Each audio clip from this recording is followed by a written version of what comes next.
Video দিতে একটু দেরি হয়ে গেল, তাই ক্ষমা করে দেবেন। প্রথমেই ক্ষমা চেয়ে নিচ্ছি। আজকে একটা নিরামিষ ঘুগনির রেসিপি নিয়ে চলে এসেছি। কড়াইগুলো সারা রাত ভিজিয়ে রেখেছিলাম, এবার একটু প্রেসারে এটা সিটি দিয়ে নেব।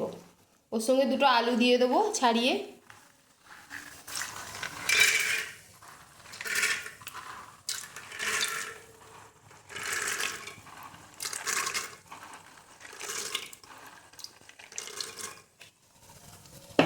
ছাড়িয়ে দুটো আলু দিয়ে দিয়েছি, পরে এটা ভালো করে মাখিয়ে নেব। পরিমাণ মতো একটু জল দিয়ে দিচ্ছি, আর সামান্য একটু নুন দেবো, তখন আবার রান্নার সময় আবার দেবো, তাই খুব সামান্য পরিমাণ দিচ্ছি। দিয়ে সিটি দিয়ে নেব দুটো। বন্ধুরা, কড়াইতে তেল দিয়ে দিচ্ছি। সর্ষের তেলেই করব আমি রান্নাটা। ফোড়নে একটা তেজপাতা, শুকনো লঙ্কা, দারচিনি আর এলাচ, আর এক ফোঁটা আমি ঘি দেব। নিরামিষ ঘুগনি যেহেতু, তাই একটু ঘি দিলাম।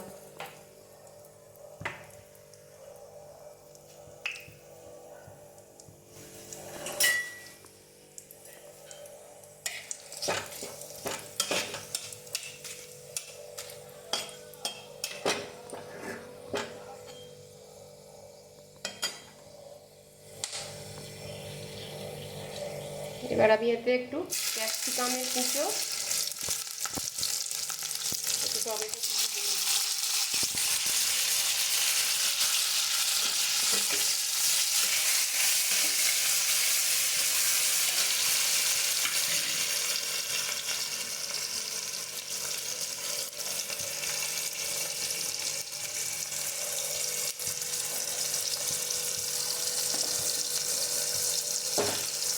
এবার পরিমাণ মতো লবণ দিয়ে দিলাম, এতে টমেটোটাও তাড়াতাড়ি গলে যাবে। আদা,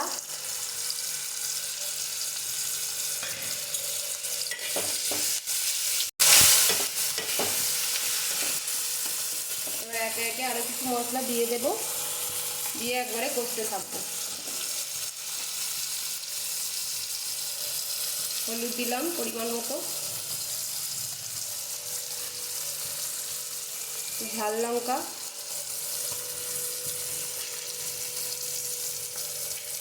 কাশ্মীরি লঙ্কা,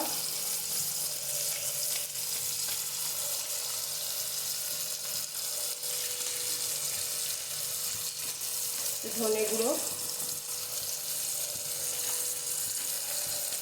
জিরে গুঁড়ো,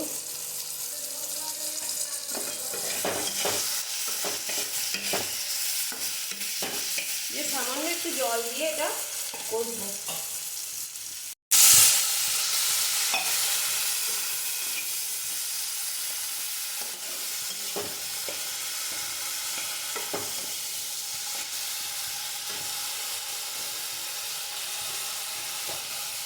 স্বাদটা ব্যালেন্স করার জন্য সামান্য একটু চিনি দেব,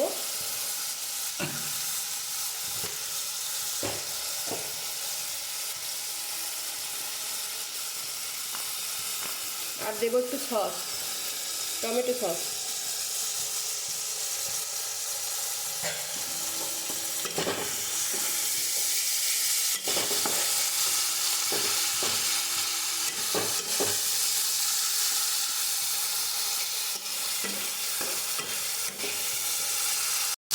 বন্ধুরা, মশলাটা আমার কষা হয়ে গেছে, এবার সিদ্ধ করা ঘুগনিটা ঢেলে দেব। এতে আমি আলু দিয়েছিলাম দুটো, ওটা একটুখানি করে নিয়েছি, আর একটু করে নিচ্ছি, এতে করে গ্রেভিটা খুব ভালো আসবে।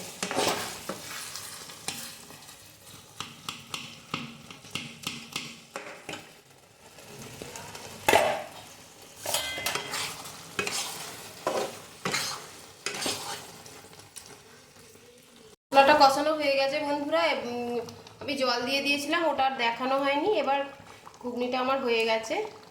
একটু ভাজা মশলা, খুব সামান্য একটু গরম মশলা, ভাজা মশলাটা আমার বাড়িতে তৈরি করা, জিরে গুঁড়ো আর লঙ্কা গুঁড়ো শুকনো লঙ্কা ভেজে গুঁড়িয়ে নিয়েছিলাম, আর একটা কাঁচা লঙ্কা।